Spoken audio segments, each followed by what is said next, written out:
Artūrai, sekantis mūsų klausimas būtų, tai yra studijų kainos Australijoje.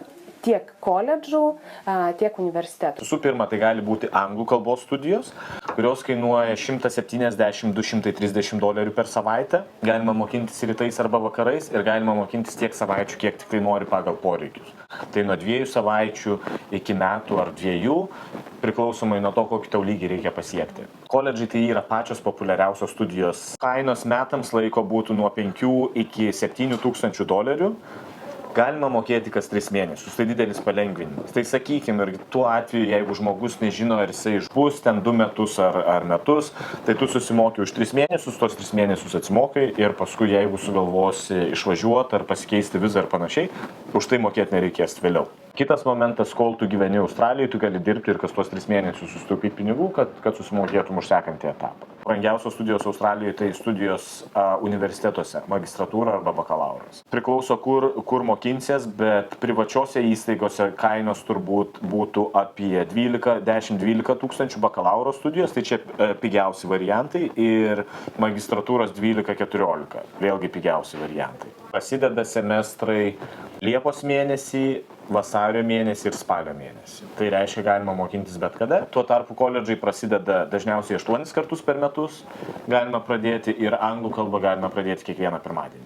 Ką reiškia anglų kalbą pradėti mokintis? Ar tu prieš stodamas turi pirmiausia eiti į anglų kalbos kursus, ar tu gali iš karto stoti tiek į koledžą, tiek universitetą be anglų kalbos? Tarkim, jeigu yra žmonių, kurie aplamai nori tik tai anglų kalbą studijuoti Australijoje, kaip tai atrodytų ir kokios kainos ir kokią vizą ten gautų? Anglų kalba prasideda pirmadieniais ir galima mokintis priklausomai nuo tavo lygio anglų kalbos.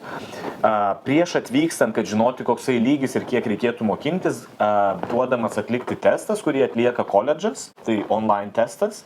Ir atlikus tą testą tu maždaug žinai, koksai yra lygis, ir koledžas rekomenduoja, kiek savaičių reikėtų mokintis, kad pasiekti tą lygį, kurio tau reikėtų ateityje ar stoti į universitetą, ar stoti į koledžą ir panašiai. Taip pat gali atvažiuoti mokintis tik tai anglų kalbą, ar ne? Vėlgi, tu kai važiuoji daugiau mažiau, mes bandom, ta prasme, norim įsiaiškinti žmogaus tikslą, dėl ko jis atvažiuoja ir kam jam reikia tos anglų kalbos, kad žinoti, kad parekomenduoti, kiek laiko savaičių reikėtų mokintis.